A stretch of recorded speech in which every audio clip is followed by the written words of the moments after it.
Hello, everybody. So we were just talking to each other. Are you getting an echo? I'm getting a really bad echo. Where is that coming from?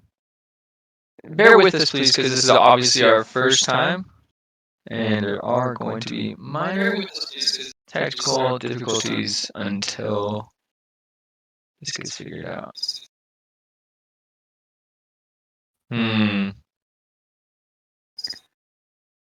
Maybe they just want to hear me twice. Is that the way it's going to work? Yeah.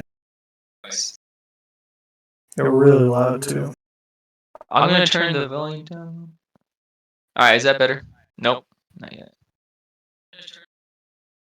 Alright, so the volume has been mostly fixed. That volume should be good. Now let's get rid of the echo.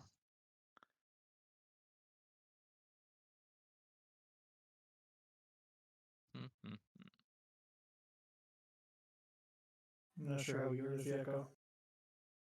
We're going to take a 60-second break, reach out to our manager, who is a production aficionado, and we'll come back as soon as we figure this out, team.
Viewership, that's all it is? Oh, there's Let's see. Is there still an echo? Oh my god, yeah.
And then I am No seeing echo? audio We're good? across the desktop and the mixer.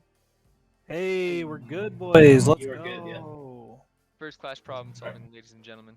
Hey, we win these. good Let's cast. go. All right, now we're going to mute again, and we're going to go into a 5-minute break. No, I'm kidding. We're going to hop right into it, people. You know how we do here. Transition scene. Here we go. All right. Well, And- thanks for bearing with us, guys. I am RabidSwampDonkey, and I am joined by bubagamps. The one, the only. And we're just gonna start going through. Like, our goal here is just to walk through the results article each week, and we will just give our it'll be a little bit of results based, a little bit of just like our opinions on the teams. So feel free to talk shit. Actually, we honestly expect it. If you don't agree with it, if you think that your ranking should be higher, you better be the person talking in chat the most. If you think that your team should be in a better place, we had better see you shouting them out. If we do not, then we're just going to assume that we got it right. And that is that pointedly directed at Violet Rain. Violet Rain, especially, be aware of these rankings. That being said, we're going to hop right into it with our streamed game for the week. One that most people have probably seen because everybody is an avid Divinity watcher. What do you think, Rabbit? How'd this go this week? Well, I mean, this was a 3-game. It was a banger of a match. It was 3 games. The first one was 45 minutes. The next 2 were a little less even, I guess. They were a little more one-sided both directions. But I mean, Echo is definitely surprising in the fact that they were able to beat Foxtrot, who had a far better record going into the match. And that's something I would like to highlight. You had initially put that Foxtrot was going to win 2-1. And Echo bringing that 2-1, you had a little bit of insider information after the fact that it's usually a pretty competitive matchup between the two. Yeah, I tried to talk to a couple of different players on each of the teams, and one of the players was like, yeah, I mean, usually it was a little surprising to see that you had Foxtrot as the winners when we beat them in the in-house scrims consistently. So, I mean, I didn't know that. Obviously, that's something I'm not privy to is your in-house scrims. So it's actually a little bit ridiculous that you are not at every single in-house scrim scouting out every single team. I mean, honestly, shame on you. That being said, though, with the win, I mean, you obviously watched all the series. I watched all the series. What is your take on? Let's start with just game 1. We'll go game 1 through 3. What? Let's start from the beginning. How'd it go? How'd it go down?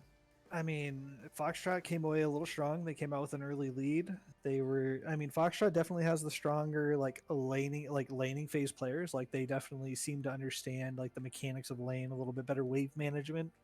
And then just in the mid and late game, it's just Echo just keeps winning these team fights, even though they're behind 2, 3, 4K gold.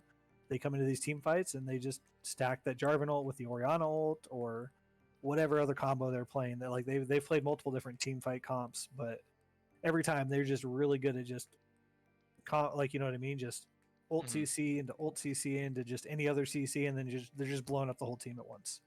Agreed. And I think that is something that's especially interesting to note is that Foxtrot got a lead in this game. They were ahead in the early game, and especially I think that the Corki mid being played by Prattles was definitely a powerful point for their team. He got a couple of solo kills onto the Orianna, and with those solo kills and the hyperscale that is Corki, I honestly thought that they were going to pull much further ahead.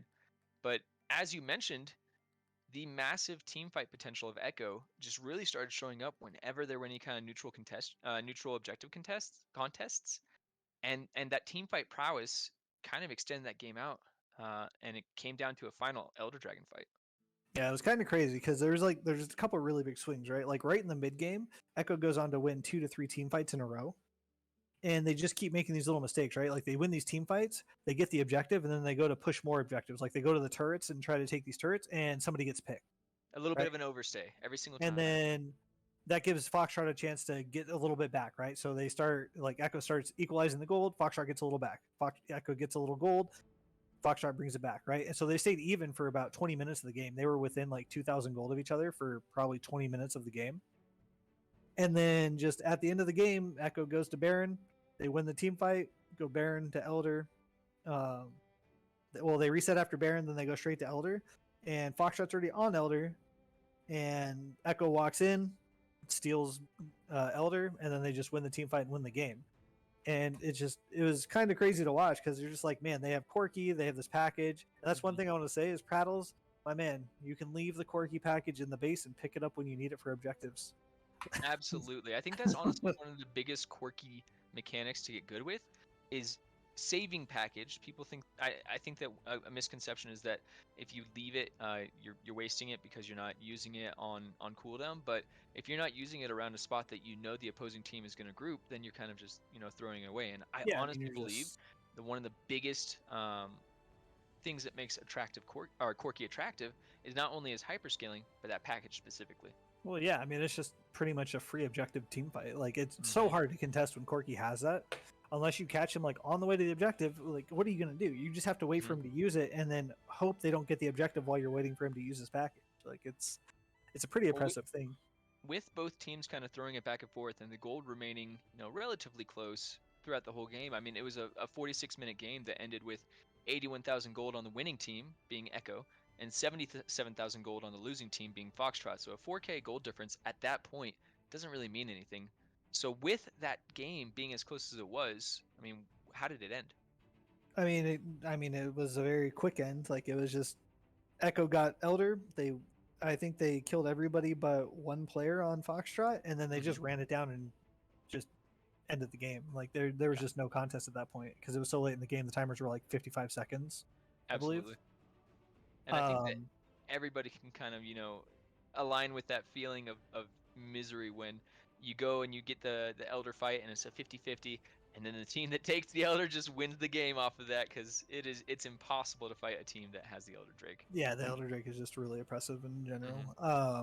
And then game 2, for some reason, like, I don't know if just like the coach if Echo has a coach or like if their coach is just like, hey guys, we're gonna put the subs in this game or what, but that was not a great decision because Foxtrot just absolutely destroyed the subs, like across the board. Like, they subbed in their sub top laner, their sub mid laner, I believe. Mid and support were also subs. Yeah, top, mid, and support, and they got absolutely rolled. Yeah, and it's really interesting to look at this because I think that one of the notable players from all three games, regardless of win or loss, was Subi. And Subi looks like he tried to do his best. He went 4-4-2 on the Tristana, and it kind of just looks like Lando did pretty decent 2-3-3. Shen did pretty decent 2-2-3, but it just kind of looks like they fell over and lost to an ultra powerful tumble on Lucian. Yeah, I mean, it's really hard. Like, that's one of my issues with this league in general is it just feels like in the support position in particular is kind of one of the weaker roles within the whole league. Like, it's very top heavy. You have a couple really good supports, and then everybody else is just like, I don't know. It's just not. It doesn't seem as like a super competitive role within the league.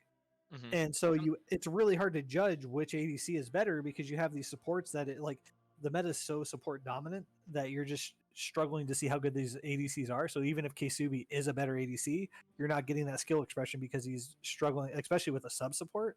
Like, I don't know. It's like I feel for Ksubi because I'm an ADC main, and it's just hard to play with a different sub. So yeah, no, I absolutely understand. I absolutely agree. I think that support is one of those roles that has a lot of skill expression. You can play a lot of different roles. You can play a lot of different styles. You can stay in lane. You can roam out of lane, and some supports within the league are consistently looking really dominant.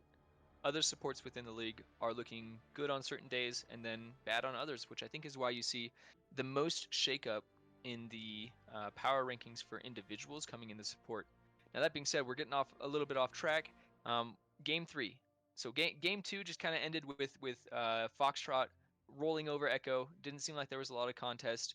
Game 3, a bit more of a contest there. What do you think? Yeah, I mean, game 3 just felt like the starters came back and were like, why are we letting these guys back in it, right? Like, they had the momentum after game 1, and they're just like, what? Like, they came into game 3, and they're just like, all right, well, you took us out game 2, we're going to come back, and we're just going to play our game. And Foxtrot got a little bit of a lead. Like, I think at one point they were up like 1.5K at like 12 or 13 minutes, and then it was like 2 team fights right in the middle of the game where Echo got a lead, and they just never gave the lead back at that point. And a lot of that had to do with the three little pigs. Like, he played really well in Renekton that game. Like, it wasn't like their trademark like wombo combo team fight. It was really just three little pigs putting the team fights on his back and just going after the carries and just nuking. I think Renekton, or excuse me, Three Little Pigs on Renekton was absolutely the catalyst and the overall reason why they won that game. I do want to give an honorable shout out to Lando though. I think that Lando on the Jarvan, I mean, he had 24 KP out of 25. I mean, Oh yeah, no, I mean I don't know why teams keep giving him the Jarvan. He plays it every time it's up. I know when we played against him, I think I banned it both games we played against him. I mean, He's the man absolutely went off. He was in every single fight. He was a reason that every single fight happened and worked out. Just a massive influence over these team fights and this specific win, and then just really enabling his people. I mean, he did what you want exactly from your jungle, at least what I want from my jungle, in that he gave all the kills to everybody else. yeah, exactly. All right, so player of the match. Yeah, I mean, player of the match was Three Little Pigs. The game one, he just pretty much just gave it to Sanserino. Like he was like Sanserino had a couple times. I think game one he might have solo killed Three Little Pigs like one time, but Three Little Pigs solo killed him 2 to 3 times that game. And then game three, Three Little Pigs just absolutely dominated. So Absolutely, well deserved. So let's move on to probably the most controversial team in the league, as well as one of the top ranked teams in the league, Dream to Feed versus Limitless Excel. So you predicted a 2-0 in favor of LXX. I think that's a pretty bold statement from you. a bold statement. I don't know. I think it's pretty pretty easy prediction to make. Like DTF is like I feel like they have good roster pieces. I just think they're not trying. I don't know. I've made my feelings clear on the team. I don't agree with their mentality going in. It feels like my players come to me and said like, "Hey, why are we wasting our time playing this team? It feels like a waste of our time." I've had other teams players come to me. It's like when I was asking about like how the games went against ETF, and they're just like, "It was a waste of our time." You know what I mean? Like nobody's really likes having a team like that where they're just not taking it seriously. You know what I mean? I can also understand the mentality behind what they are trying to do. They're in it for fun, and while I can understand the for fun mentality, it's a great time to come out and pick these never played champions like Nami Mid or Teemo or any of these other champions that just have the stigma of never being played in pro play, at least not in the positions that they're being messed around with. I can understand the reasoning behind it, like the for fun mentality, but it also seems to kind of cheapen the effort that other teams are putting in, because every single team tries to put in a legitimate amount of effort, a legitimate amount of practice, a legitimate amount of prep work, and then they come in and they're just kind of for funning it. And I honestly can understand the mentality, but I can also definitely agree with the camp that says it's a bit of a waste of time. Yeah, I mean, like again, I have nothing against their team. Like I think Killatron's a good player. I think Vandrel's a good player. I'm a little bit out on Solanine. He seems kind of mediocre in my opinion from what I've seen of him. But again, that might just be him not trying. I don't know. It's very hard to judge how good they actually are because they never really take it serious, right? I know Vandrel and Killatron are good because I've seen them play in other leagues. Now that being said, there was a bit of a scary moment, at least in game one early, when LXX started getting picked a little bit left and right by DTF, and a lot of that came from the jungle Shen. Yeah, I mean, I can speak directly to that. My LXX came in with a very bad mentality. Like they're just like, you know what I mean? Like they just weren't taking the game seriously. Like we're just going to win this game. So like they weren't even trying at first, and then they realized they were about to lose it, and they kind of turned it around and were like, all right, let's take it serious from here on out, right? Yeah, and I don't think that anybody wants to end up losing to DTF, because at that point you're kind of just getting memed. Yeah. No, it is well known that DTF is in this game mostly for fun, and if they take games off of people, it's always surprising. I mean, I think that Clown Gaming can attest to this. They were the meme factory for a week after they lost a game to DTF. And I don't know how many times I saw the clip of Jarvan getting solo killed by the Nami mid.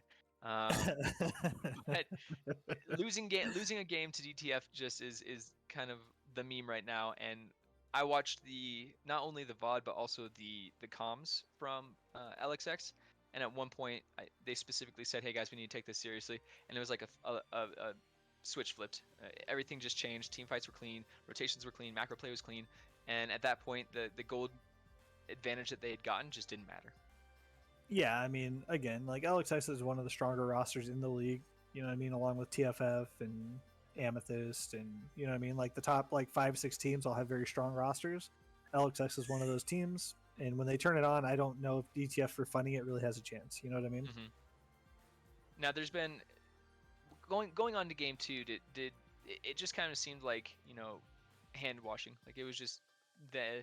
Yeah, it At this didn't even point, you really guys seem realized that close. it shouldn't be for fun. Let's just get this over with and get it done. And they just basically it was pretty much a stomp. Yeah, it was not. Game 2 was not close at all. It was just domination in the solo lanes, and then they just transitioned that quickly to mid game, and then just I don't know. LXX is they're very good at just going from that strong early game to a very quick ending. You know what I mean? Mm-hmm. Like they just take those early heralds, run them down mid, and then just end the game off of a team fight. So. Absolutely. Now, I don't know if Buckby needs his ego stroked any more than it already has been. But No, I don't player need to of the hear that match anymore. that week or that game it ended up going to Buckby. What was your reason? Yeah, I mean, I just gave it to Buckby. He had the best score line on the team. Yeah. That's And kind of again, what matters when it's you're really playing hard yeah. to judge like who's actually playing well in that kind of a Absolutely. setting. So he had the Well, best score line, so I gave him the player of the match. Yeah, sounds good. Let's move on to LCG versus CG. This is one that you and I analyzed pretty heavily, so I think that we'll have some really good notes on this one. What are your thoughts? I mean, your prediction was spot on. CG 2-1 win. Why did you make this prediction in the first place? Again, like I mean, CG was had a better record coming into the game, I believe. I don't think they were tied in record. I think CG had the better record coming in. CG did, yes. And I mean, I'm just a big fan of Induced. I think he's probably one of the top like 4 to 5 players in the league overall. And that, you know what I mean? Like there are some good players in this league, and Induce is just very good, and he's played multiple roles, and he's succeeded in every role that he's played. And And I I think we just spoke about that previously, didn't we? About Induced having role swapped around and performed really well in every single role. But that is also one of the reasons that he's not showing up in the rankings, the power rankings, is because he does these lane swaps. So it's yeah, hard he's to. literally changed lane. So he went from support one week to ADC the next week to top lane this week, and it's just really hard for me to put him in a power ranking because I don't know what lane he's going to be playing. Yes. So overall, he is a good player. Fully acknowledge that, but it's difficult to pin him down in a player ranking when he's just not playing in the same role, and we can't see that consistency. Yeah, I mean for sure. Now that being said, game 1 was actually a lot of fun to watch, a lot of fun to see, because it was a bit of a bloodfest. It was Yeah, it was a a lot of bloodbath for fighting, sure. a lot of fighting, and a lot of really fun champions to watch. Who, if they start getting leads, they just start popping off. Yeah, it was kind of crazy because I felt like the series was very it was very draft dominated, right? Like it felt like it was won very heavily. Like game 1 was definitely won in the draft, in my opinion, for Mhm. LCG. Like they got the Ziggs and the Nivea, and for some reason CG just decided like, hey, we're still gonna go for this engage comp. Like they have Alistair, Silas, Volibear, and like just how does Volibear ever get in on a Ziggs and a Nivea? Like he goes in, he ain't coming out. That's for sure. Absolutely. Now that being said, like I fully agree that comp that they had with the Ziggs and Anivia, countering the Alistair, Volibear, and the Silas, super powerful. But I honestly believe that that the domination of this game came from the Darius and the Hecarim combo. Those two were just everywhere. Just like causing chaos everywhere they went. Hecarim would consistently ult past the front line into the Varus and the Jace, and then pretty much 1v2 them. He'd kill one of them, and then chunk the other one out hard enough that they had to run. And then Yeah, for sure. Darius wasn't even going past the front line. He would take Alistair, do a full combo onto him, and then ult him, and the true damage would kill him through his ultimate. So like the Alistair, what you always kind of bank on is that ultimate to keep him alive, but that true damage coming out from the Darius just ruined any chance of him being able to sustain through or live through the damage from the Ziggs and Nivea. Yeah, Darius I mean, it was combo. just a really good comp in general because, like, the only way that I think CG wins game 1 is by using the poke from the Varus and the Jace. Mm-hmm. And with Hecarim going through the whole team and just going straight to the backline, it was literally like the fear was pushing them back towards the rest of the team, and Anivia was walling behind them, right? Mm-hmm. And he just walls behind him, drops the ult on the middle of him. Ziggs throws his whole combo in the middle Yep. of him, and then Darius is just going front to back, mowing them down. Like it was just a very clean. Like I mean, I won't say it was clean because like LCG definitely had their issues that game. Like it wasn't a super fast stomp because they definitely got picked a few times. CG tried to make a run of it a couple times, but they could just never get back in the game. Like Yeah, every time no, there's a fully- team fight, it was just like gold going down the drain. So Yeah, fully agree. And the other thing that I liked, it added to that layering that you were talking about with, the Hecarim going forward, Darius going forward, and Navia walling behind, the Ziggs throwing it over. The Leona, she consistently sat on the back line and would just throw her ult forward.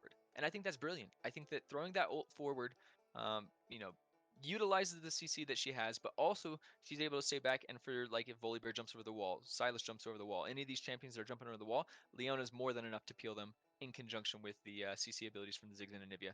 So really yeah, powerful, really, really powerful. yeah, it was. I mean, like I said, I think the game was won in draft for LCG in game one.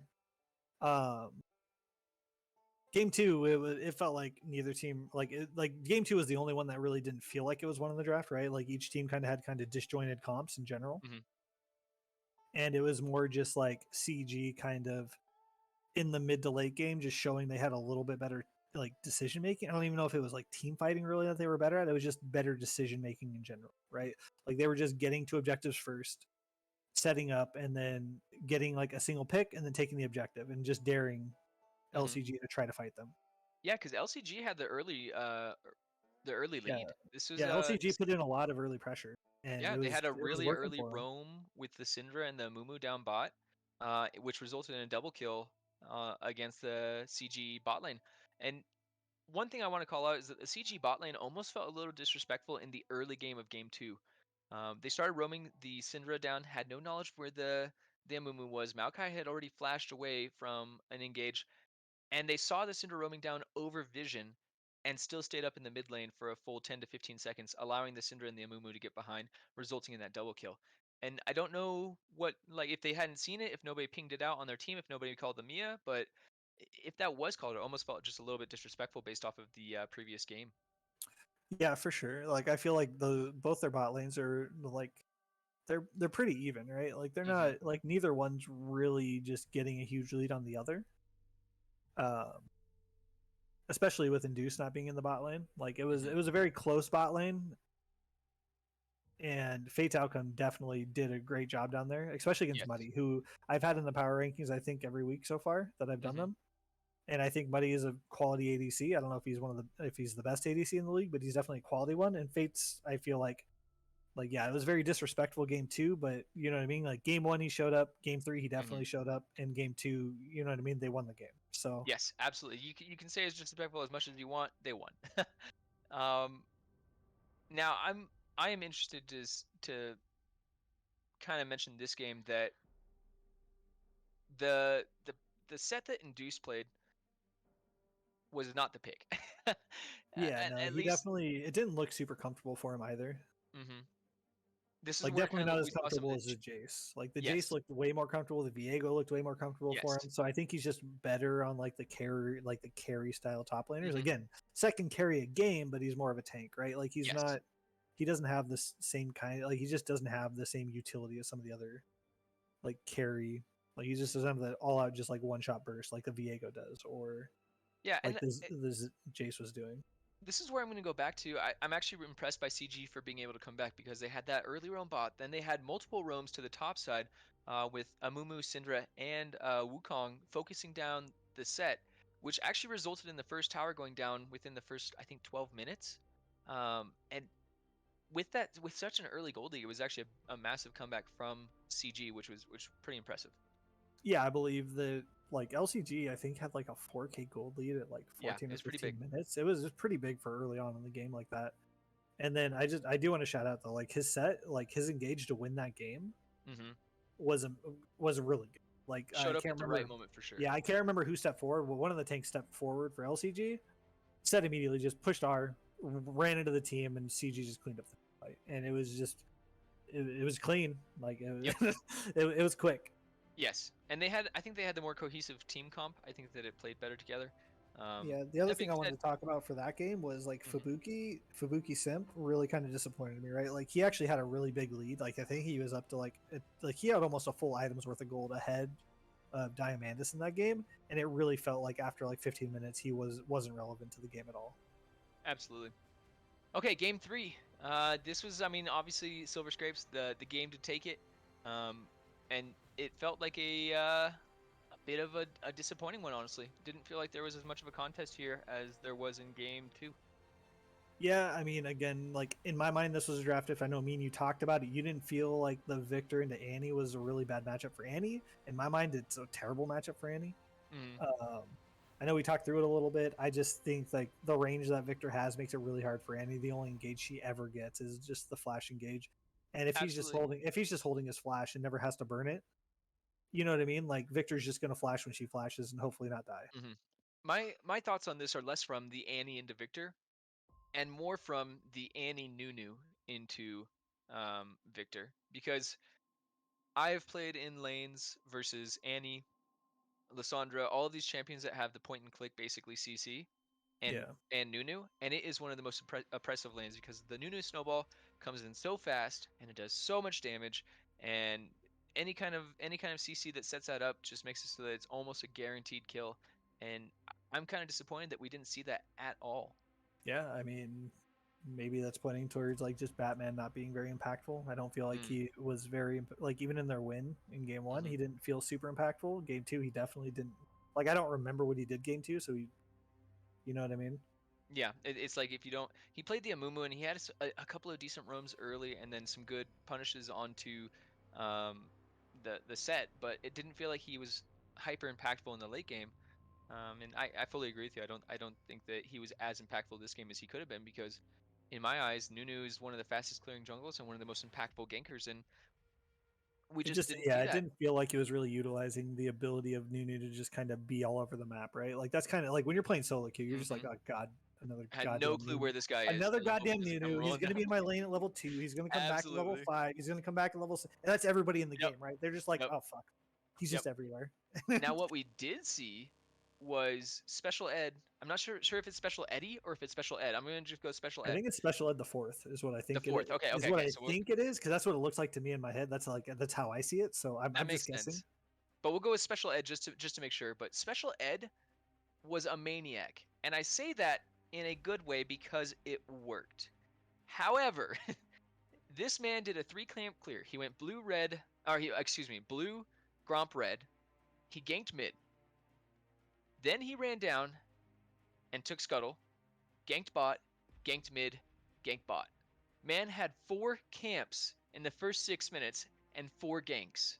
This man Hey, was absolutely insane on the Trundle, going for gank after gank after gank, and because it worked, we can call it genius. yeah, But I mean, if he's not getting punished for it, what else mhm, can you call it, right? I guess. That being said, I mean, he put in work. He was where he needed to be. His pillars were on point. He was consistently ulting the right people to take away stats, and it just kind of played pretty well this series. Yeah, I mean, he definitely put a lot of pressure early top lane, and it kind of gave Viego that little edge right at the start, and then Viego just went on to like he solo killed uh our boy Singed. Violet Rain. He killed Yeah. Violet Rain like 3 or 4 times on Singe Yep. in lane. He caught Annie out like 2 or 3 times and solo killed her. Like he was Absolutely. like it just that little edge for induced on Viego just like completely snowballed the game. Like even Hmm. in my article, like I pointed out, 20 minutes, like CG has an 8.5 gold lead. Yes. Eight- No. Like that's a huge gold lead. Yeah. It was. Like I said, it was kind of the third game was a bit of a disappointment based off how the other 2 games had gone. But I mean, CG brought it out, and they came in playing serious for game 3, and they ended up winning it. Yeah, and I mean, player of the match from in my mind was induced. Again, like special ed was kind of there in my like you know what I mean. I considered special ed, but I just think induced was just he showed up all 3 games. Even the game they lost, he still had a great score line. It was still very impactful in the game. So Okay, moving on to one of the games that you and I were both relatively excited about: Oasis Lunar versus Agni Kai. yeah, so I mean, the first thing I want to talk about is Oasis Lunar, right? Like this is a team that at the beginning of the season they had a roster. They did a bunch of roster moves. They struggled. They had a forfeit for a week. And then now it seems like they have a pretty strong roster. Like it feels like they brought in 3 players that can definitely compete at the top of the league. And they already had Sex Goddess and Andromeda, who were one of the better bot lanes in the league already, right? And Hmm. they were just kind of struggling with a struggling team. And So I'm something kind of we've looking talked up to them, right? Like I think they definitely can get a lot better. Absolutely. Something we've talked about has been, as we mentioned previously, that support skill cap or skill levels that we're looking at. And one of the names that you've mentioned a couple of times has been Andromeda. So I actually was really interested to watch this game. I think we only got one of the games from Agni Kai as of VOD, Yeah, so we couldn't I watch, messaged a few people. I like Altazi is the one that sent me the VOD, and he's like, I didn't play game 2, and so I tried messaging some other people on the team and couldn't really get the second VOD. So no. you know what I So mean? I did my best. I did pay special attention to Andromeda, and the one game that we watched, he was playing Leona, and he played really, really well around his opponent's cooldowns. He's playing into Zillion, and he would always make sure that Zillion had thrown at least one bomb before he'd go in, and that the bomb had missed, so there was no chance of the stun lock coming down. And Oh yeah, I I think mean, that if he that's a did get really hit with a bomb, he was walking away every time. Like he was correct, never letting correct, that stun happen. I think he got stunned maybe twice the whole game from the Zillion correct. bombs. So I'm definitely happy that Andromeda's on that power ranking, and I think that there's, like you were mentioning, Oasis I think has a powerful roster that's just new together. They don't have the synergy, but they have the potential, and so I'm definitely going to be respectful when Amethyst goes up against them, Yeah, which and is like going to as you end up can see, like being. even for like it just feels like AK is just a team that like they have a strong roster, they have good Mhm. individual Yep. players, and just their shot calling is on point. Like whatever they're do, like the decisions they're making are the right ones, even if they're Mhm. making mechanical out or like misplays. They're still making the correct calls, and so it's really hard to punish them when they're making just right call, like correct call after correct call after correct call. Like even if they fuck it up, like mechanically, they're still not really losing a lot, right? Because it's just where they're supposed to be at the right time. Now I do want to call out one player from AK, not in a good way. One player from Oh. AK for the traditional greed that comes across from every single player when they get a level 1 cheese. So Altazion Mordekaiser walked out of Tribush to go assume his position. I think he got there a little bit late, within the first minute, and Shen and Sejuani had already gotten there, and they Yeah, ended up they solo were killing him, just and he sitting in the river. refused. They were just sitting in the Yep, river waiting for sitting in the river him. waiting for him, and he refused to flash until it was too late. So he ended up holding his flash, knowing he was going to die. But if he had, been a little bit less greedy and flashed earlier, he may have been able to get away from it. So, I mean, it isn't anything that changed the outcome. Obviously, I mean, game 1 they ended up dominating. The Mordekaiser was massive come into the later game. Yeah, and I But mean, also, like, I mean, Jungle Isn't Ruined also had a moment where he kind of chased a little deep into the enemy jungle and got caught Yep, too. So, yep, you know what I mean? It's just a little hubris, and it happens to everybody. absolutely. Like, okay, I can But make this play. Let's do it. But going into game 1, it was relatively slow to start. Like first, outside of that first death in the bit of a cheese, yeah, I like think it was after that about first blood, yeah, yeah, it was probably I think it like was what about five 11. and a I think half, it was 6 minutes before there was yeah, it another was one, and yeah, it was for a close. It was a goal, I while think that's before one different. happened, and then you know what I mean. Like it was a very slow start to the game. I don't think it really started. You started seeing a lot of kills until about 12, 13 minutes into the game when the first big team fight happened. I think it was like Hmm. 3 or 4 kills piled up in Yep, one fight. yep. I think Chitin might have got a solo kill or two before that, but other than that, it was a very, very slow game. And let's talk about Chitin getting those couple of solo kills real quick because it was Tristana, Chitin on Tristana going into Oriana on the Forgotten One, and the first solo kill that happened right around 5.5, 6 minutes, it felt like it should not have. The Oriana stepped forward, Tristana took a full engage, level 5, ticked over to level 6 Yeah, as I one of the mean, minions died, while Oriana was still level 5, and Oriana was out. Like, she was alive. She was good. yeah, she stepped back. And then she steps back, and when she steps back, Chitin immediately Titan just goes knows for it. exactly the Yeah. damage threshold he has. He ignites, he jumps, he autos, he ults, and that's a dead Oriana. Yeah, he definitely like. I mean, it was definitely. It felt like Chitin really knew the limits of Tristana, and Forgotten One probably just doesn't. Probably hasn't played the matchup very much. Mm-hmm.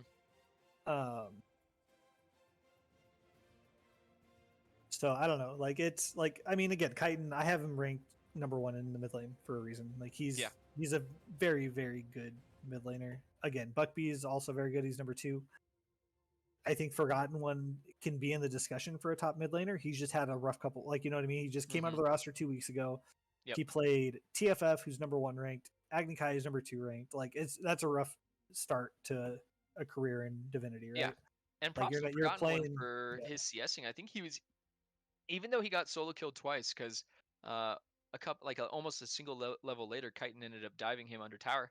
But even though he got solo killed twice, he was still even in CS. And I don't know if Yeah, that's going more against Chitin or if that's going more for the Forgotten One just being one of those. I mean, I would Leaders. kind of just say it leans more toward like I'm leaning more towards Forgotten One just being a top tier talent because just like his mechanics are good. It just Mhm, felt like he didn't know the matchup well. mhm. And like every week, his CS has been good. He's had good rotations. He's been at the team fights when he's supposed to be. He's putting out the damage. Like you know what I mean? Like he's doing what a mid laner should be doing and what you want a mid laner to be doing, and especially a top tier mid. Yes. And it just felt like he got a little outclassed by just not knowing the match. So hopefully we see an improvement from him because I really do think he should be at the top of the league, especially in power rankings. I think he's close to be. You know what I mean? Like he's in that discussion with like BTG, Rendelman, those guys, right? Yeah, Like agreed. I maybe think that he's maybe not like top shelf, but he's definitely in the discussion for top like third of the league. absolutely agree. Now, like we said, we only watched one game, but in this game, I felt like the jungle pressure was pretty lax. Like I can't remember Yeah, I off the don't top of my think head. either team really played like heavily for the jungle pressure. Mhm, But again, like I don't think Jungle Isn't Ruined is very like that's what he's really known for. Like I think mhm, he's very reactive. He's very good at being there for the counter gank and kind of reading where the enemy jungler is going, as opposed to really like forcing the momentum forward. Right? Like he just kind of he's there to protect his carries because he knows he's going to have Altazi and Chitin win their lanes if he just makes sure they don't die to the jungle pressure. Right? yep, yep. I mean, going into this, I mean, there's plenty of moments that we could point to. The Sejuani and the Shen coming to fight the Mordekaiser 1v1 once Mordekaiser was level 13, I think. Like, obviously, Mordekaiser's going to turn the 1v2, get a kill, and then ends up taking tier 2 tower. And that's the lane they end up winning through because they bring out the, or maybe not winning, maybe they break. Actually, I think they broke through that lane. So they had gotten the second Herald. They uh, brought a gank over with the Sejuani and the Shen. Mordekaiser turns it. Altazium on the Mordekaiser turns it. And then they break the tier 2 tower, which leaves it open for his team to rotate as 4. And this goes back to what you were saying about Agni Kai just making those great rotations, making those correct calls together. They recall the Mordekaiser, send him bot lane with TP, and then send the other 4 top with the Herald and break in the tower. It's just such good rotations by them that really just kind of put Oasis on their head and showed why they are one of the top teams. Yeah, and I mean, like the other part of that is right. Like you're in the 1-4 split, and the thing is, as soon as they don't see people on the map, Altazi backs off. Like they're very good at just like they're like somebody has their eyes glued to the mini map because as soon as people go out of vision, Altazi's backing off. He's no longer pressing. He's just like, all right, I'm out. Like he's not like I'm Mordekaiser. I can 1v3. No, he's just out. He's like it's not worth it, right? Yep. And he never like I don't think he got punished at all that series. Like in the split push. Like I think he just backed off at the right times every single time. And part of that comes down to Oasis was behind. Part of it comes down to improper assignments. Like you do not send 2 tanks to take down a Mordekaiser with Riftmaker. Um, I do want to give a bit of a slap on the wrist though over to Agni Kai.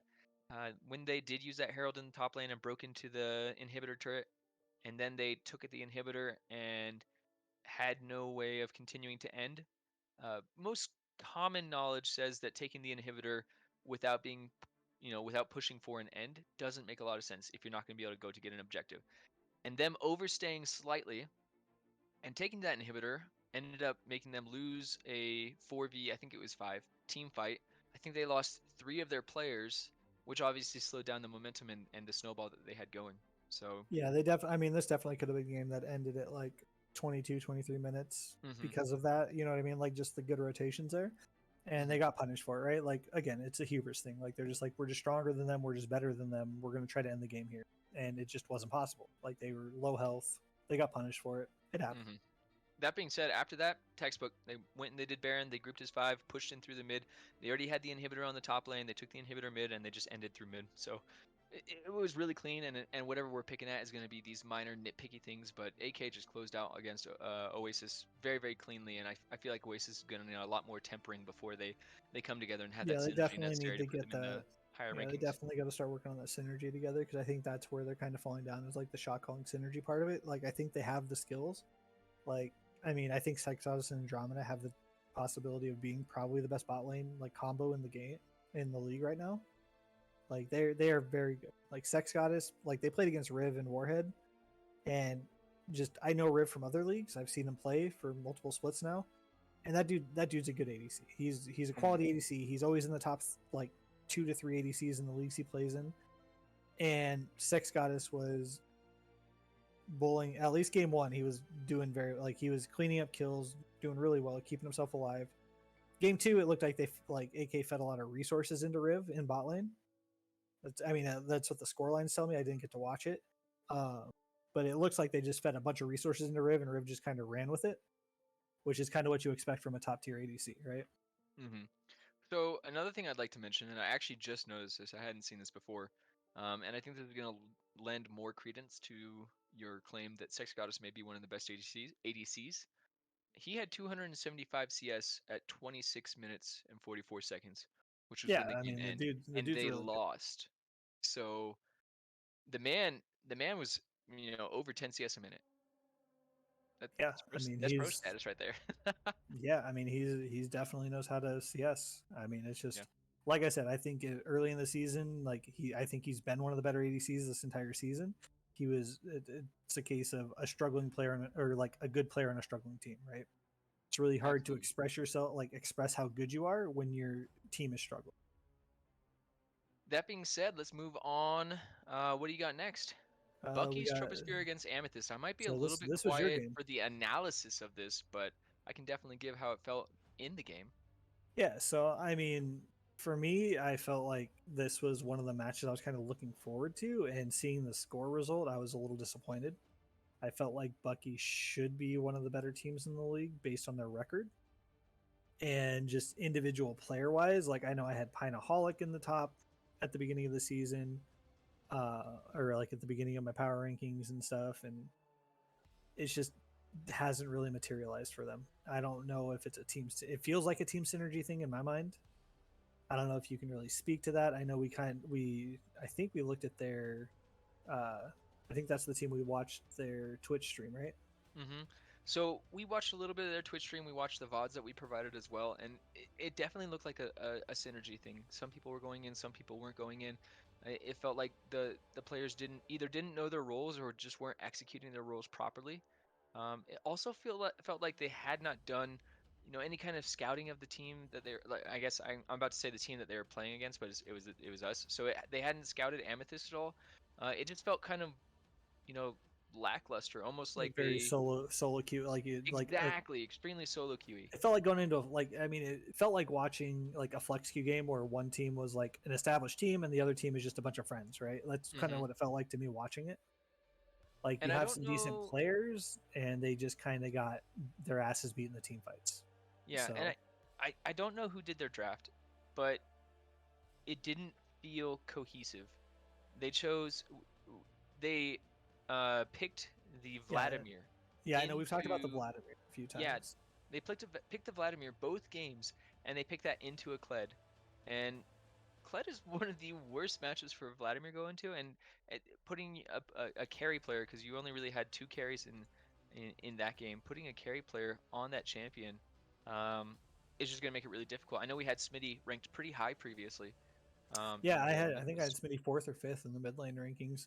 And then Yeah, just and after that, he just got absolutely dismantled by Rendleman. Again, Rendleman was a guy like the first power rankings I had him number 1 as a mid laner, yeah, right? So he's a quality mid laner for sure that Smitty went against, but he made Smitty look foolish. Again, it was a bad matchup for Smitty, I think, in both hmm games. I don't think he had a very good matchup either game, but he just got absolutely bullied in both games. So yeah.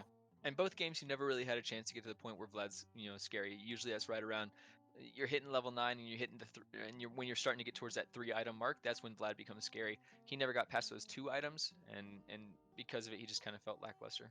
And then the one thing I really want to talk on is Nightmare Hall, right? I know we discussed it a little bit. I was asking you, I don't know, in my mind, looking from the outside in, it feels like he's kind of the catalyst for your team. And you're like, yeah, he is. He's what the team hinges on, right? If he's doing well, the team's doing well. Especially early. So he's one of those powerful players that can infect your one. He'll inject you with gold because his pathing and his counter ganking is on point. The man just has a weird knowledge for where an opponent's going to be and what they're going to be doing, and he's always where he needs to be when he needs to be there. And it's kind of funny because one of the things that we do, he'll say, "Hey, this guy's going to be coming here," and Rendleman and myself will both say, "I know," and then we won't react to it, and we'll get punished for it. And then he'll say something snarky about how, hey, I told you so, or hey, you're stupid, or you're giga-inting me, or something similar to that. But you're 100% right. That man, wherever he shows up, he gets that side of the map rolling, and if he is doing well, then the team's doing well, especially early. And then I know we also discussed like how we felt about. So BKT did bring in a new jungler this week. It was a chicken. We talked about how like we felt like his early game is very strong, but again, I think it's a team synergy, right? Like it doesn't matter how good your early game is. If you're going into these mid game team fights and you don't have that synergy, and the other team does, you're just gonna get your ass beat. And that's kind of what it felt like was happening with Chicken. Like he had some very strong early game plays and was definitely putting the pressure onto Nightmare Hall. And it just never translated later on. Yeah, I mean, and this goes back to, I feel that they didn't scout us too well, because they gave Nightmare some of his most powerful champions, and with his most powerful champions, he's just a playmaker and a catalyst for the team. And with him popping off like he did, I think that he just kind of showed game 1 and game 2. Game 1 was the only one that took a little bit longer, and then game 2 was just a stomp. There wasn't really any kind of contest, and it just ended up being a almost a formality. Yeah. Last part we really need to talk about for this game was kind of the bot lane, right? I've been watching Sad Lantern pretty closely because I was really out about like who's the dominant factor for Amethyst bot lane, right? We kind of discussed it, right? Like Raptor's playing off Sad Lantern, and Sad Lantern's slowly been moving up my power rankings, right? Like I've had more and more information about him, and he's just been moving up and up and up. And I think he really is probably the best support in the league right now. And he really, like, early on I had Sermis as one of the better supports in the league too, and he just really kind of punished Sermis that whole series. Yeah, Lantern views the game, especially the laning phase. The man is an absolute force. He'll just ruin people. He'll just ruin them.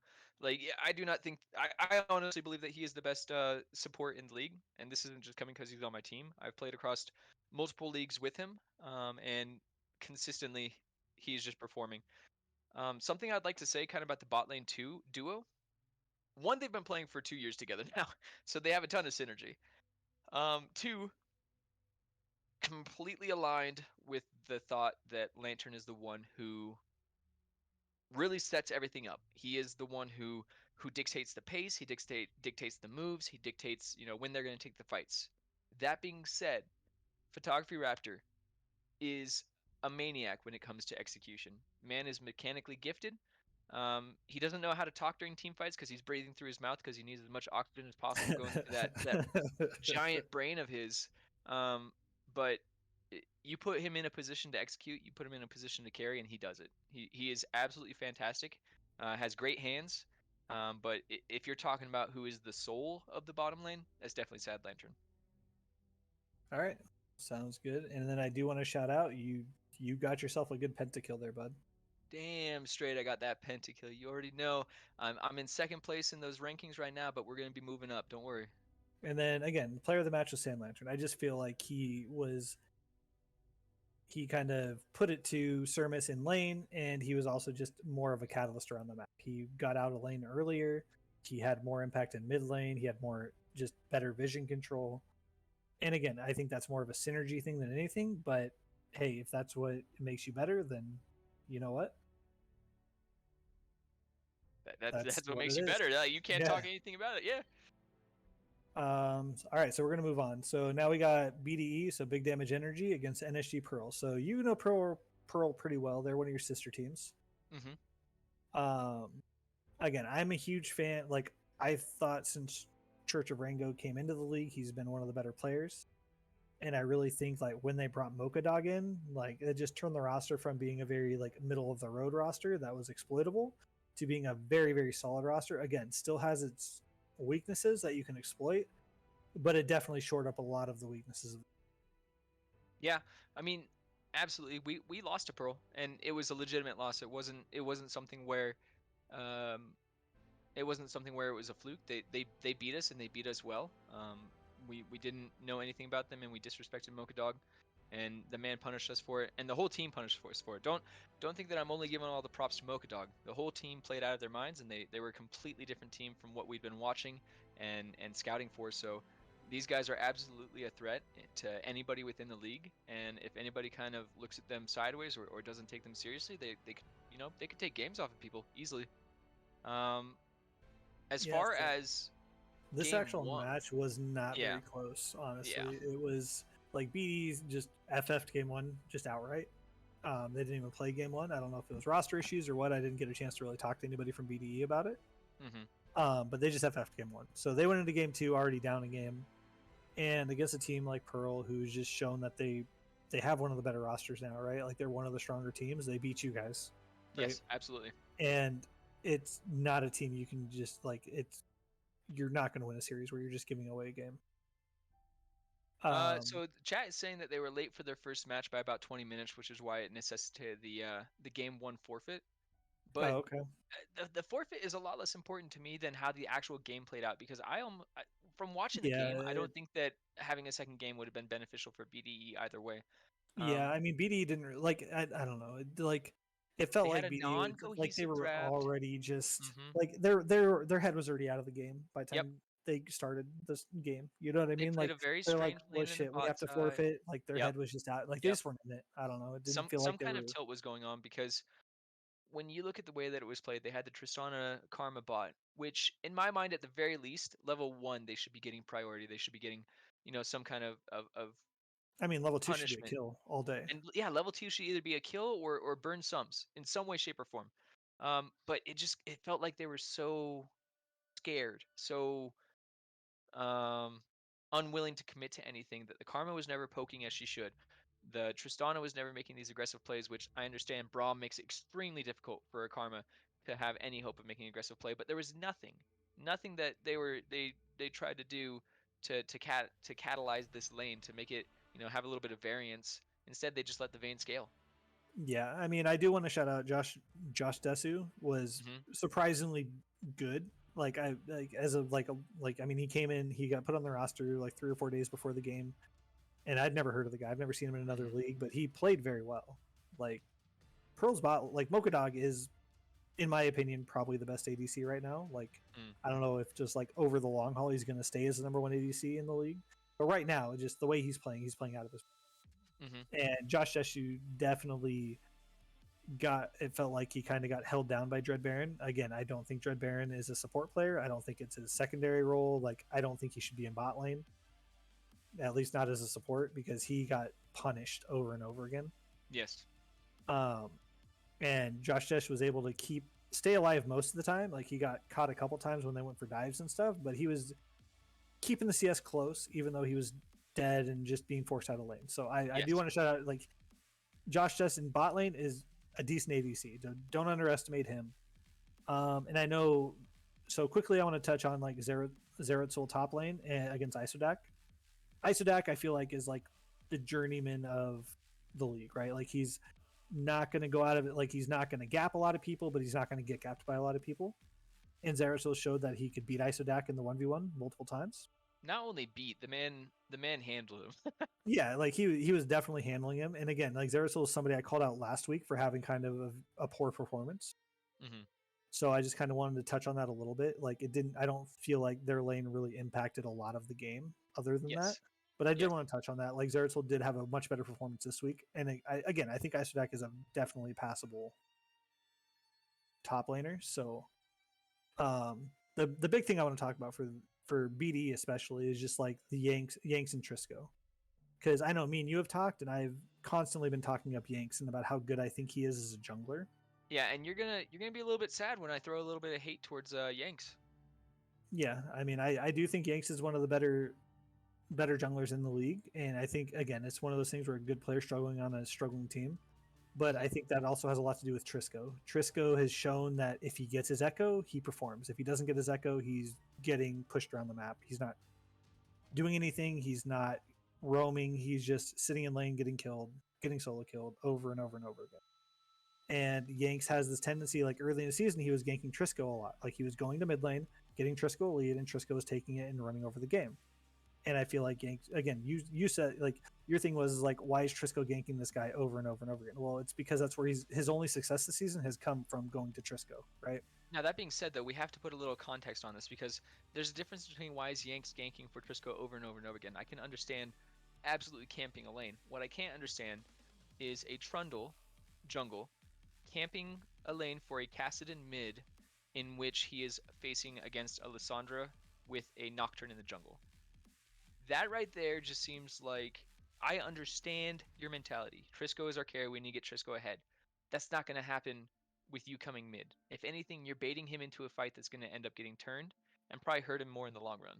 So that I think that Yanks has the mechanics. He showed the mechanics. He showed great pillar placement. He showed great timings with his jungle clear. He showed great rotational and knowledge of where the opposing jungle is. It doesn't matter when you're facing a Nocturne, but he showed that he knew where he was at. What he didn't show was the right mentality of should I go and spend these resources in this place. And I think that's something that he can evolve with, and maybe that'll take him finding a team where it's not just a single carry in Trisco, and maybe Josh Desu that you were talking about will be able to provide him with that alternate carry to provide resources to. Yeah, I mean, we can hope they find a solid support for Josh Desson, and hopefully they start turning it around. Right, it's the middle of the season. There's still plenty of time. As of right now, nobody's getting eliminated in playoffs, so you know what I mean. Like maybe they show up. Who knows? Absolutely. And uh, then go ahead. Something I want to say as a final thing, it was almost frustrating to watch this game, not only because of the obvious gap. It felt like a big mental boom from BDE, but because what you don't commonly see in competitive matches is a surrender. Oh yeah, I forgot. I BDE, definitely forgot about that. yep, BDE ended up ending the game via a surrender, and it's just an unsatisfying feeling for everybody. Nobody likes winning by surrender, at least not in competitive. Maybe it's beneficial in ranked, and then nobody likes to be the team that has to surrender in competitive. And maybe it's to preserve the little mental you have left, but it almost feels like they did themselves in NSG Pearl a bit of a disservice with that surrender. Yeah, I mean a little bit. Again, I think they were already kind of checked out on the series, and I think that was kind of what fueled it. Yes. So, and again, so Insomnia Rising and TFF are probably. I think they're playing right now. Ooh. Well, real quick, we need to make sure we mentioned player of the match, Church of Rengo. Church of Rengo. He definitely he's the catalyst for that team. Like Yeah. him and Shugo Tenshi have a really good synergy together. And Church of Rengo is just he's a quality jungler in the league. He's a plat player exception for a reason, and he's kind of what the team plays around, right? Like you have Mocha Dog for the late game. Church of Rengo fuels that early game. I mean, Church of Rengo was everywhere he needed to be. Consistently flying into fights with his Nocturne ultimate and turning everything in the proper direction. I mean, he was definitely. Oh, I definitely remember him. Just like he was.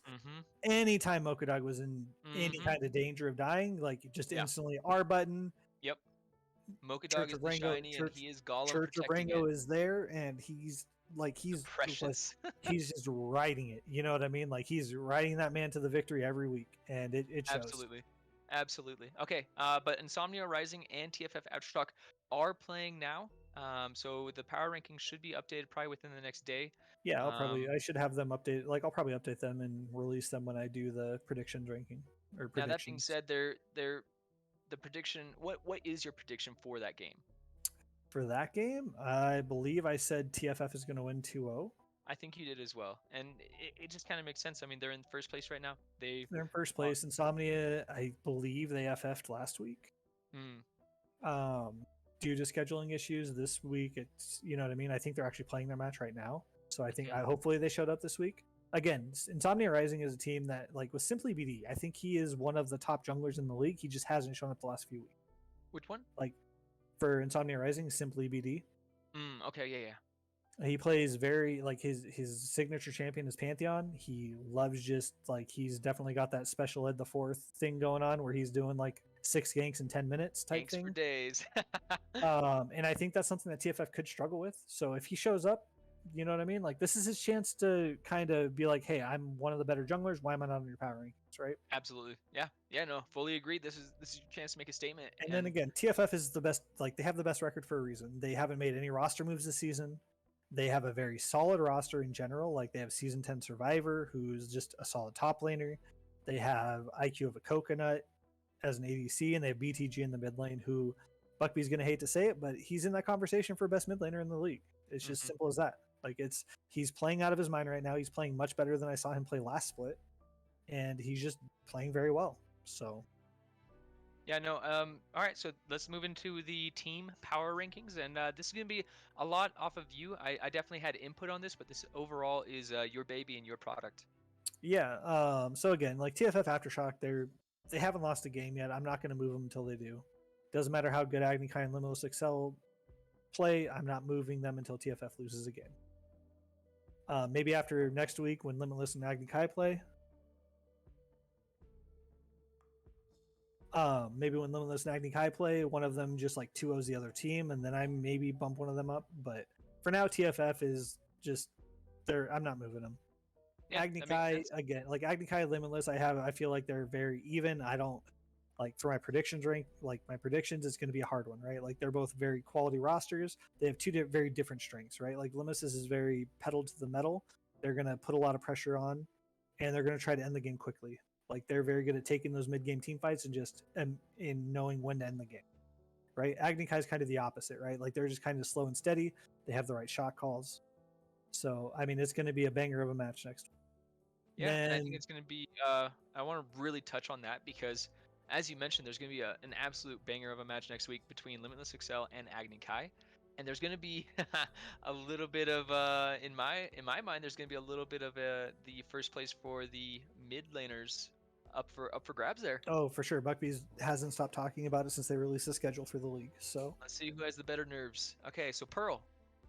So yeah, next we have Pearl and Amethyst. Obviously, like you guys are both quality teams, and Pearl beat you guys in the head-to-head with their new roster. So I think it's pretty clear cut. You two are the next teams in line. Like the only other team that's really in the discussion is going to be Clown Gaming, right? And they've kind of like they've struggled. They've had a couple like ups and downs, right? Like they've had a couple really like squirrely games where they didn't really show up.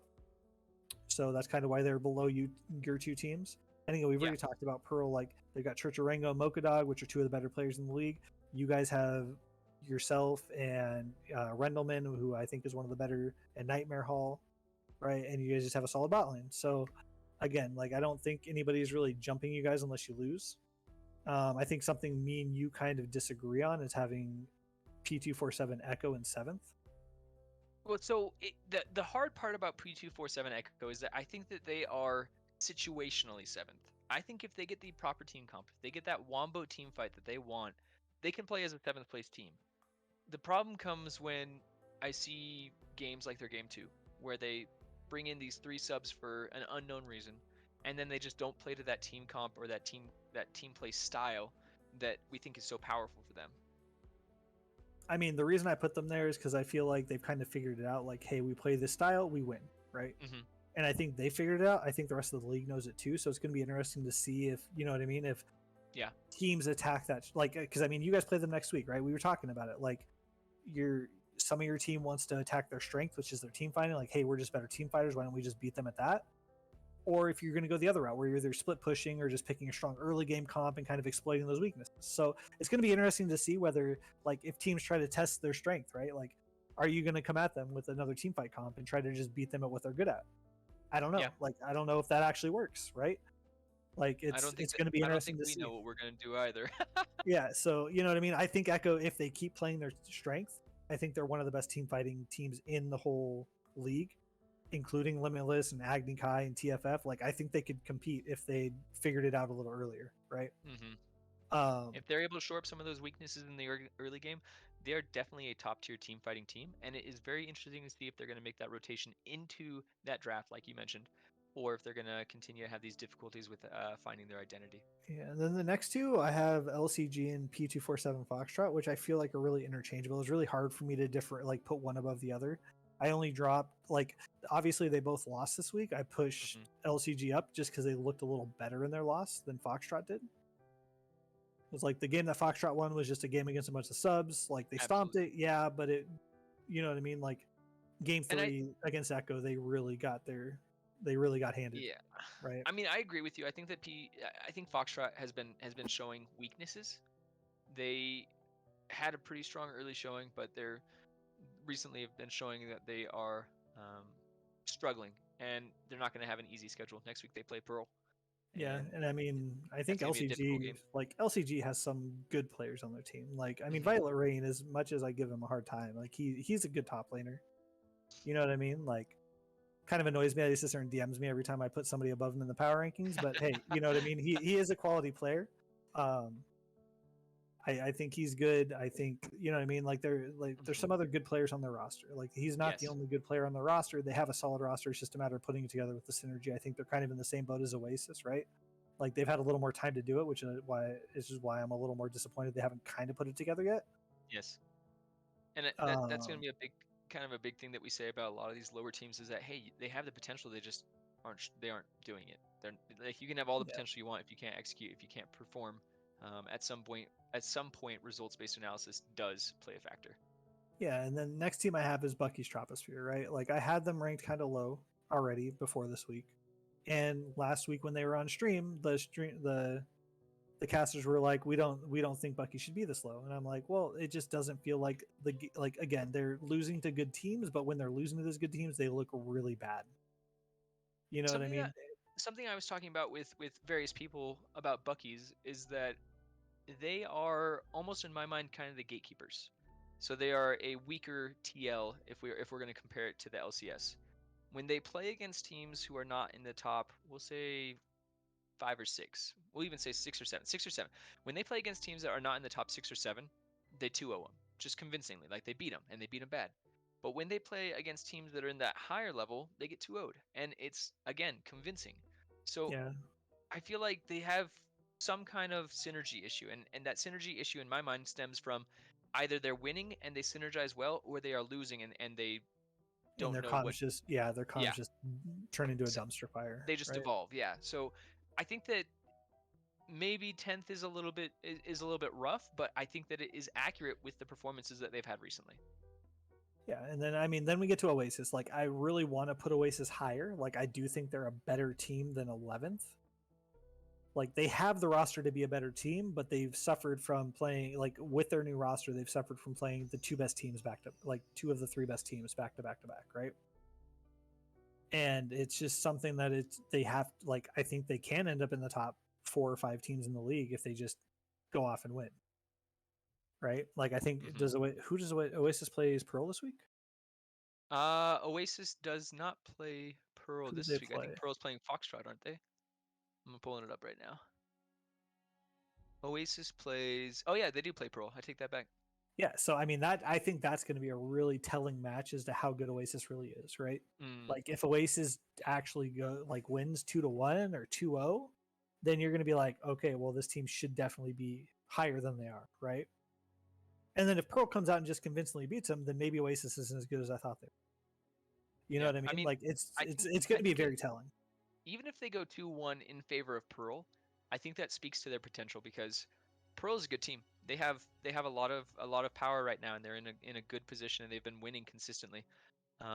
If Oasis is able to take a game off of them, I think that shows that they are a legitimate team that has legitimate contention. Yeah, I mean, and going back to that, like, again, like, I'm the Savior as a top laner is a quality top laner. It's going to be really interesting to see how he does against Zeratul, because I think if he actually just bodies Zeratul, then, you know what I mean, he's going to be in the conversation for like in the top 7 for power rankings for sure. Yes.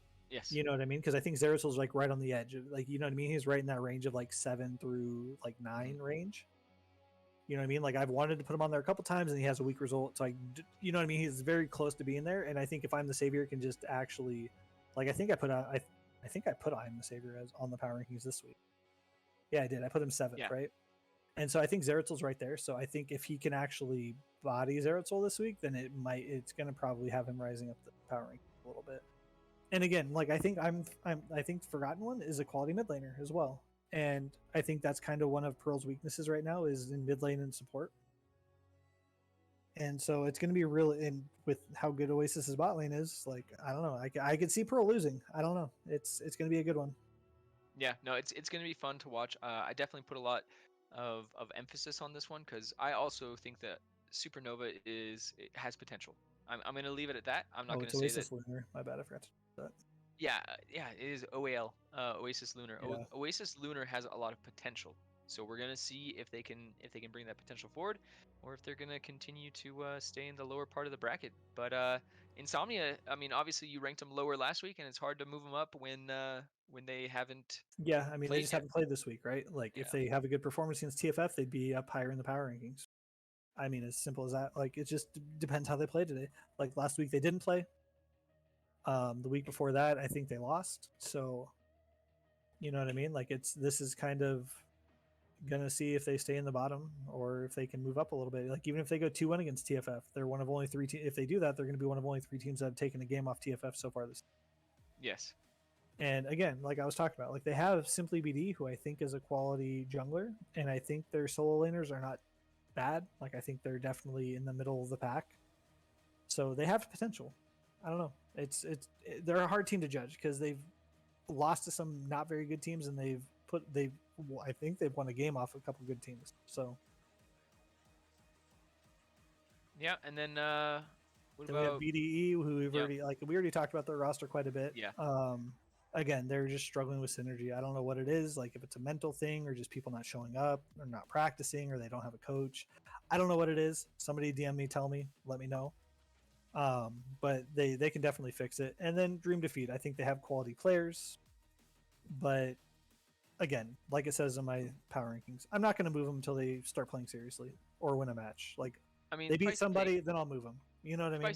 spicy take. These guys are gonna show up during playoffs and do the reverse sweep. Yeah, I'll do my best to not let the 14 seed into playoffs.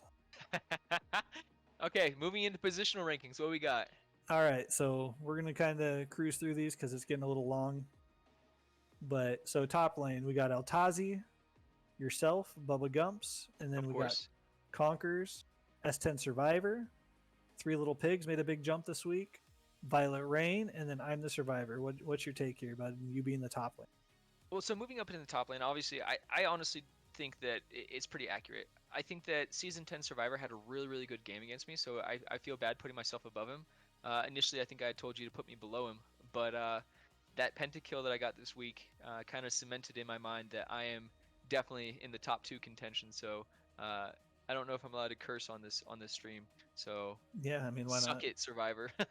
But overall, he played an insane match. I think if we take the Tom Kench away from him, that game goes a little bit differently. Conquerors deserves to be in the top.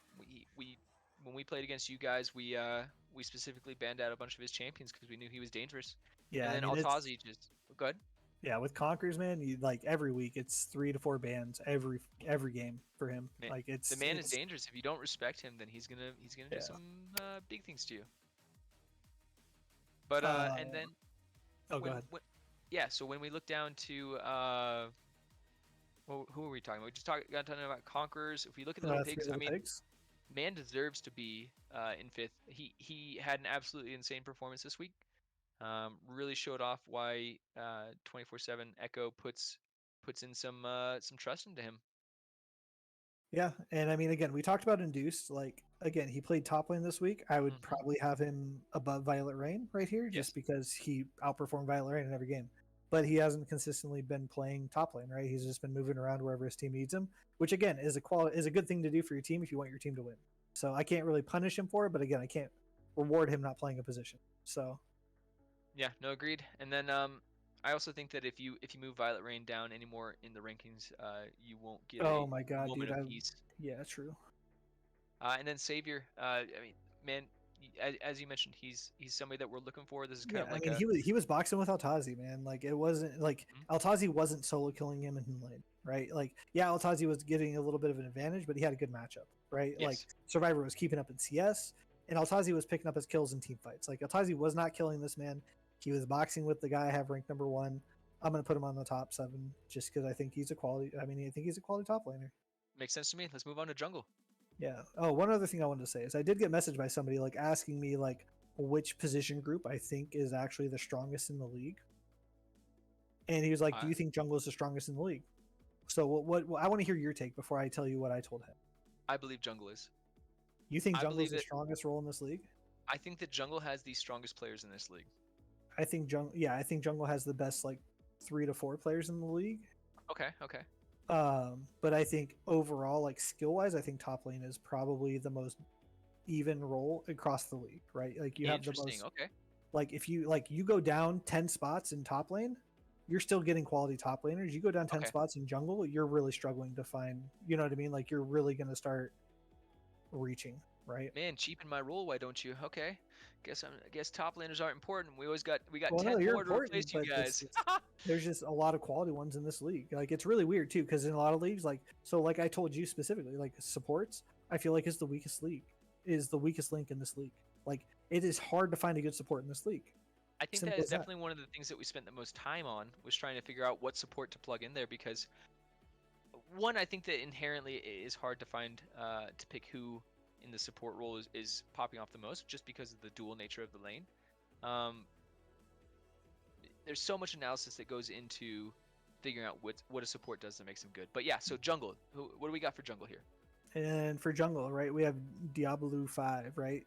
That man's just been a house all season. Like He's a nightmare. he I mean, he's he ridiculous. He's good.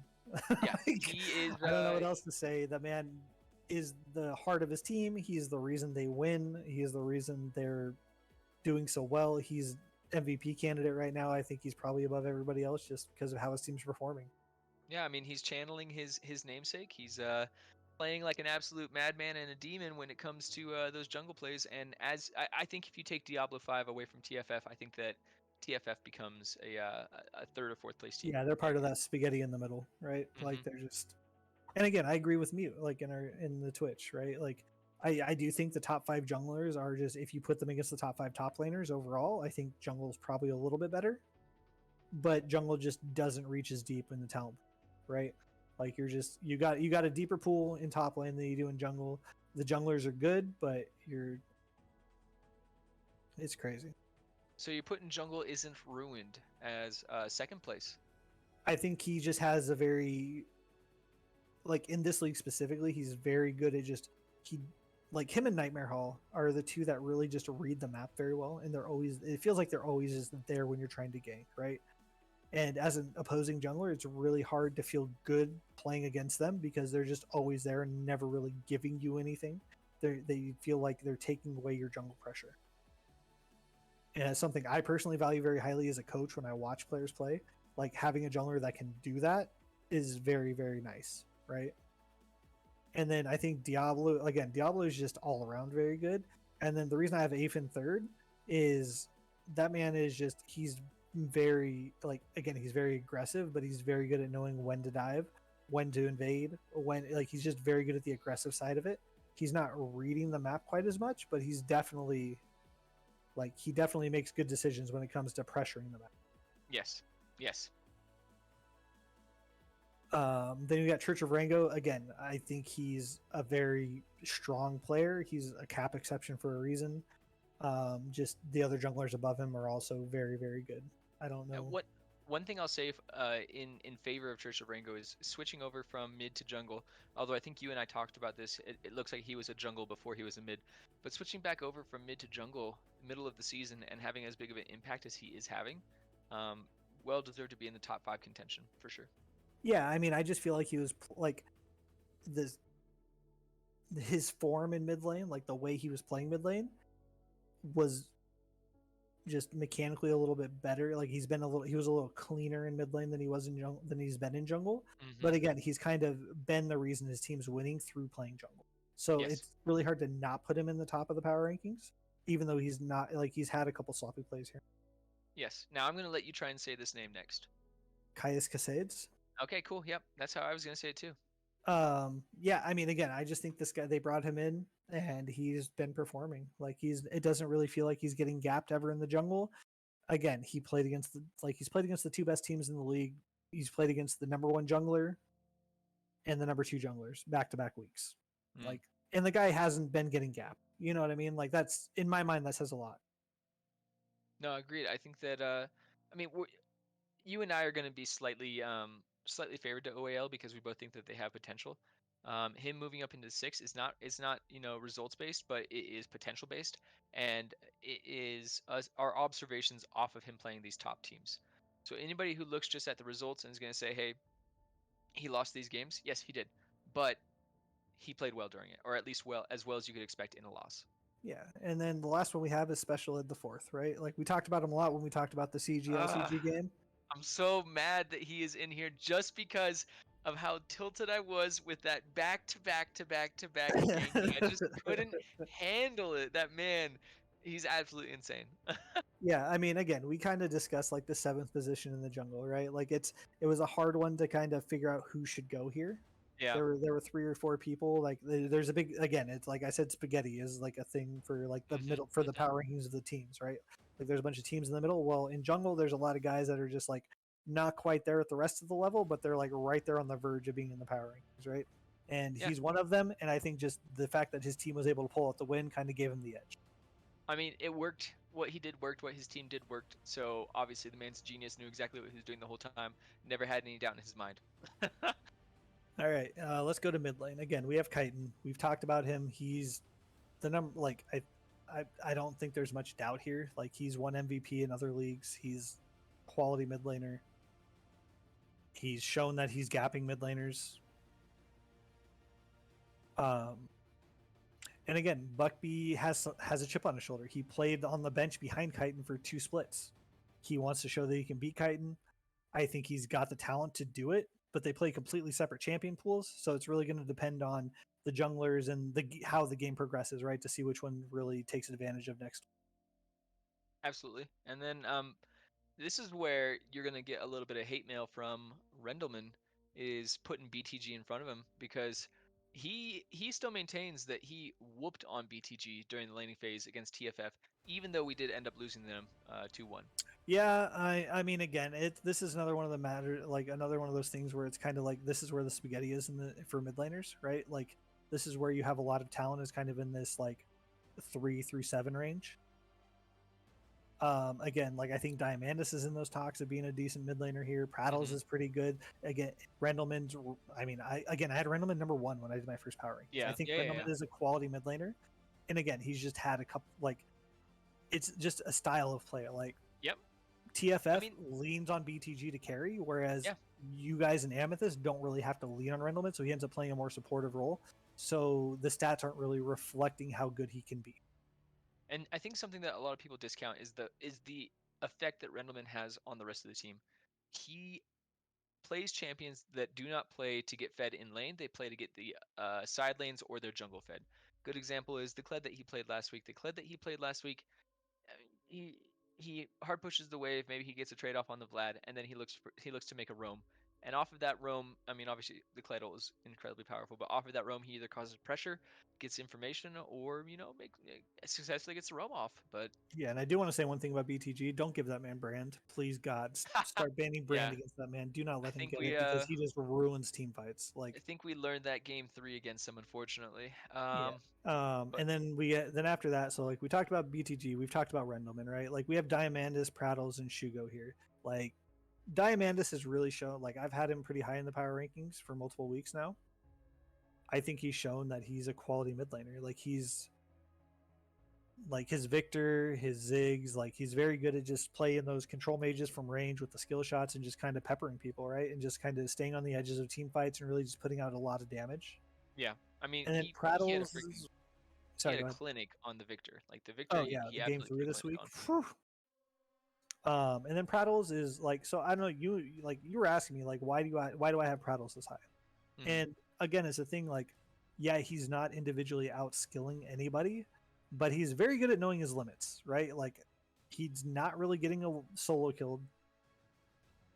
He's keeping up in CS lead. Even if he is getting solo killed, he still comes back and maintains the CS, right? Like he's very good at and then he's just good in team fights. Like he does that kind of same thing as Diamandis, right? Like where he's just kind of sitting around the edges, doing his damage, not really committing a lot himself. And he's kind of like the one that's like, when your team's losing the team fight really bad, he's like the first one out, right? He's never really giving over the extra gold for a shutdown. Like everybody for themselves, we're out. Yeah, and then so again, mid lane was another one of those ones where we were like discussing who should go in 7th, right? Mm-hmm. And I decided on Shugo just because of the synergy he has with Church of Ringo.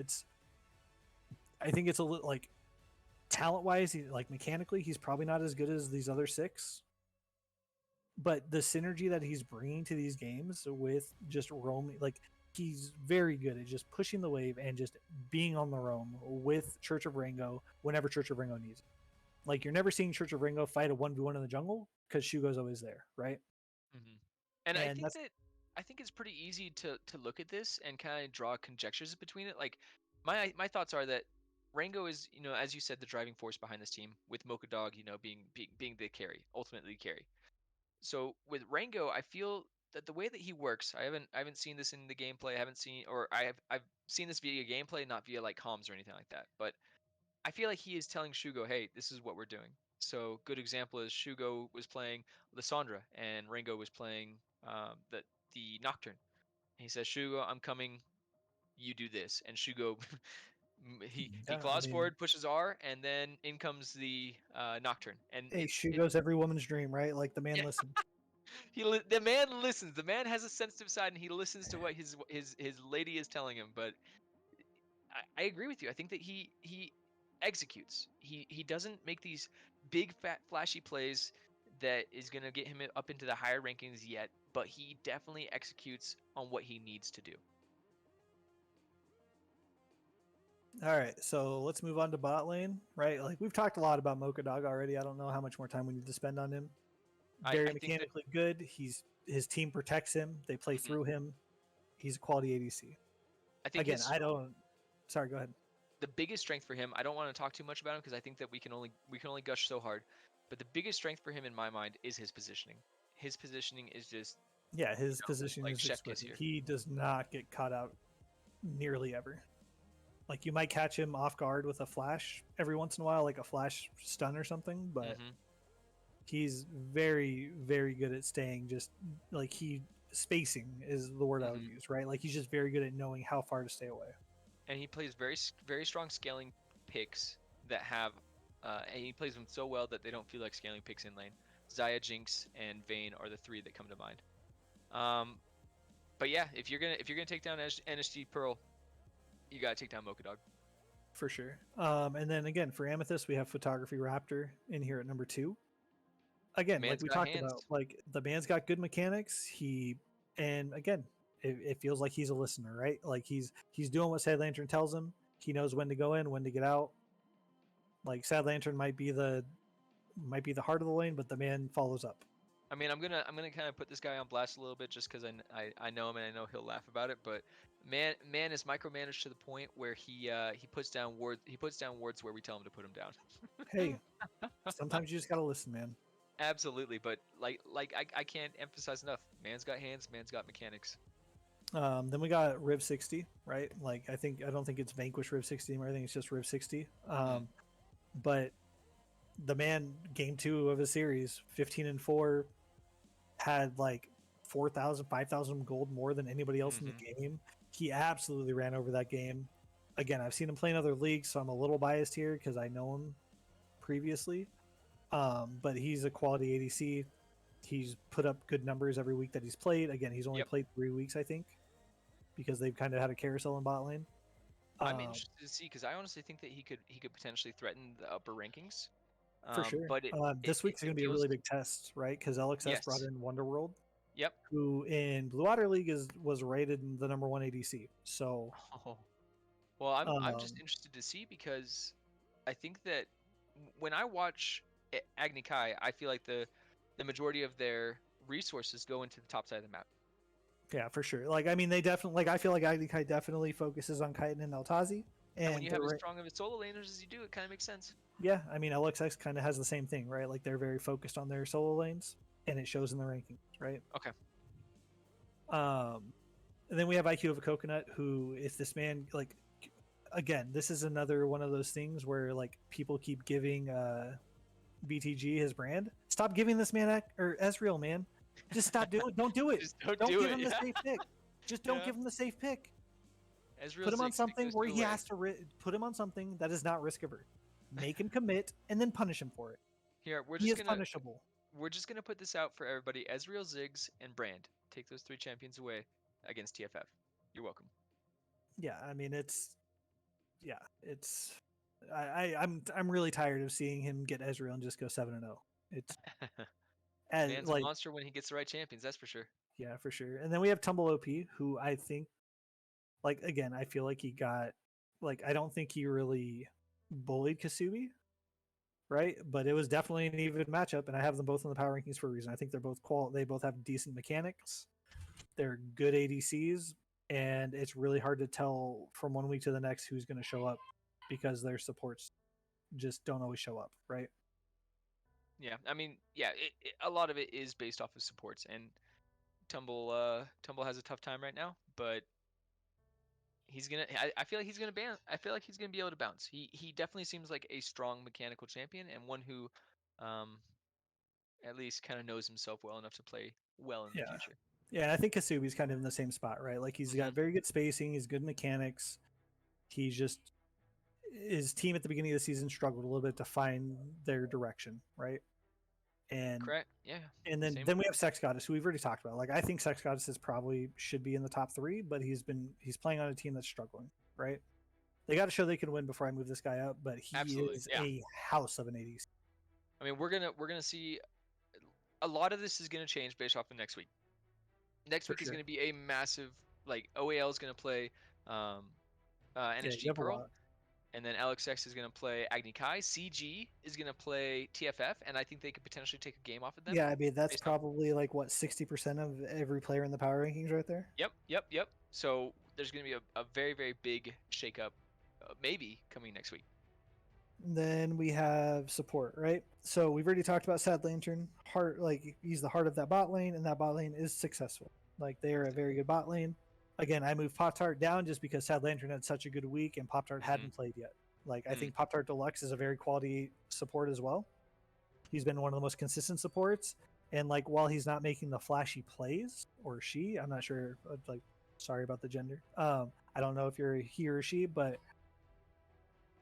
while they are not making the flashy plays, they are not making the flashy plays, but her vision or his vision control, their vision control is impeccable. They're moving the vision line forward, backwards throughout the game multiple times, just keeping your laner safe. It's beautiful to see.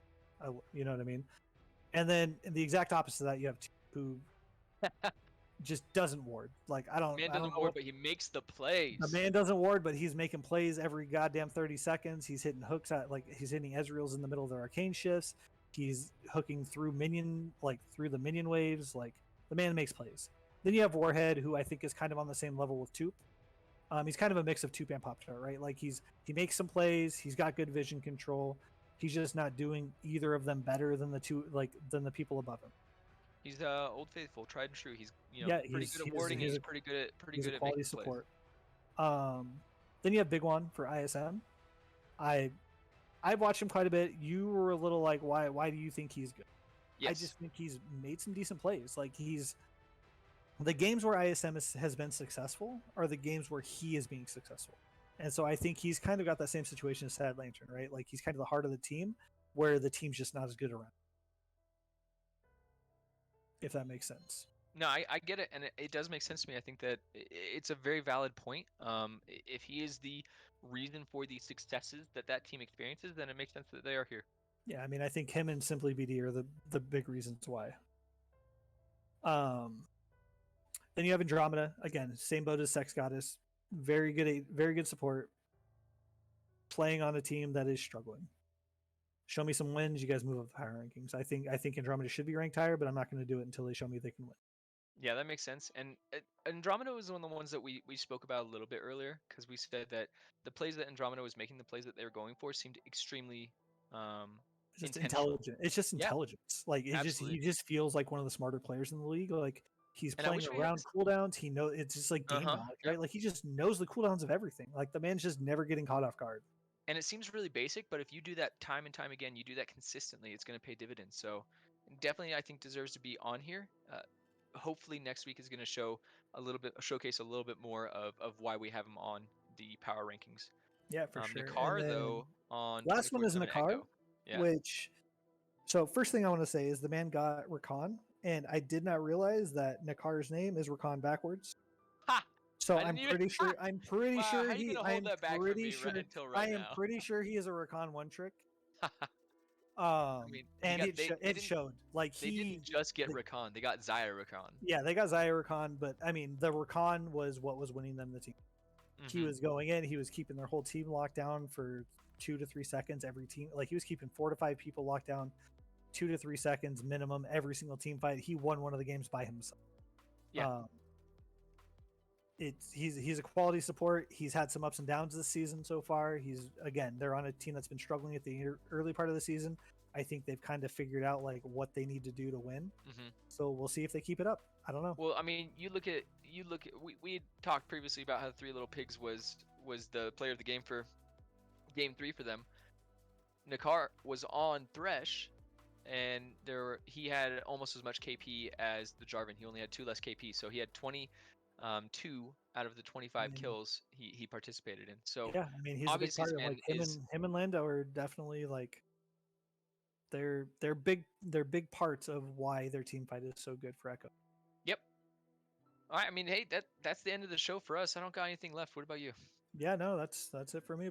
So we're gonna plan to do this every Friday, 7:30 p.m. Hopefully, we start on time next week. We won't have as many technical difficulties. But and hopefully, without those technical difficulties, it won't end up being a 2-hour long affair. Hopefully we finish a little earlier. But thanks for joining us. And we will be back next week. I will put my predictions article up probably Sunday, would be my guess. So we will talk to you guys later. And with that, we are gone.